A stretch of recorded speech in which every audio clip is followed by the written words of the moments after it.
ты или твой партнер храпите ночью. Ты думаешь, что это просто неудобно? А ведь храп — это не просто звук, это сигнал. Сигнал о том, что твое дыхание ночью нарушено, что мозг может недополучать кислород, что твоя жизнь в прямом смысле под угрозой. Сегодня я покажу тебе 7 практических способов избавиться от храпа без лекарств, без кап, без операций. Все, что тебе нужно, это немного внимания к себе. Первое. Упражнение для языка. Да, язык — это мышца. И если он слабый, он проваливается назад во время сна, перекрывая дыхательные пути. Отсюда храп.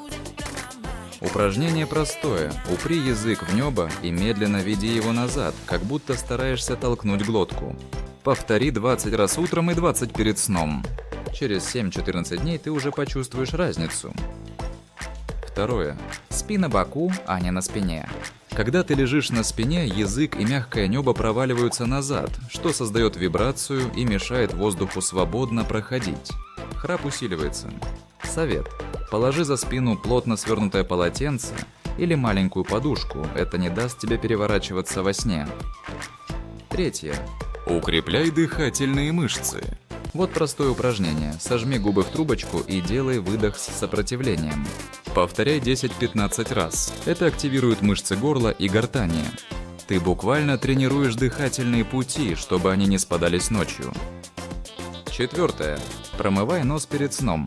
Даже легкий отек слизистой носа делает дыхание ртом более вероятным, а храп чаще всего возникает при дыхании ртом. Раствор морской соли или обычный физраствор, и ты дышишь свободнее. Чистый нос равно меньше храпа. Пятое. Откажись от алкоголя за 3-4 часа до сна. Алкоголь расслабляет мышцы, в том числе мышцы языка, горла и гортани. Расслабление равно обструкция. Именно поэтому даже те, кто обычно не храпит, начинают храпеть после бокала вина. Хочешь тишины ночью? Тогда пей с умом и не перед сном. Шестое. Снижение веса. Это не популярно, но это правда.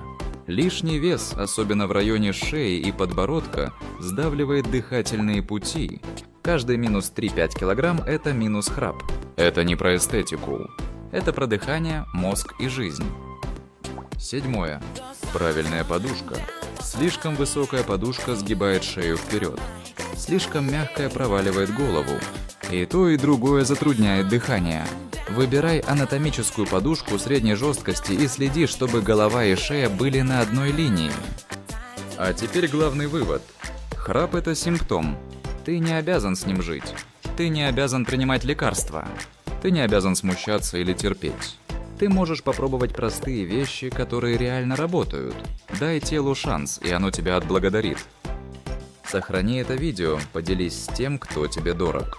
И подпишись на канал, мы делимся только тем, что реально помогает. Всем здоровья!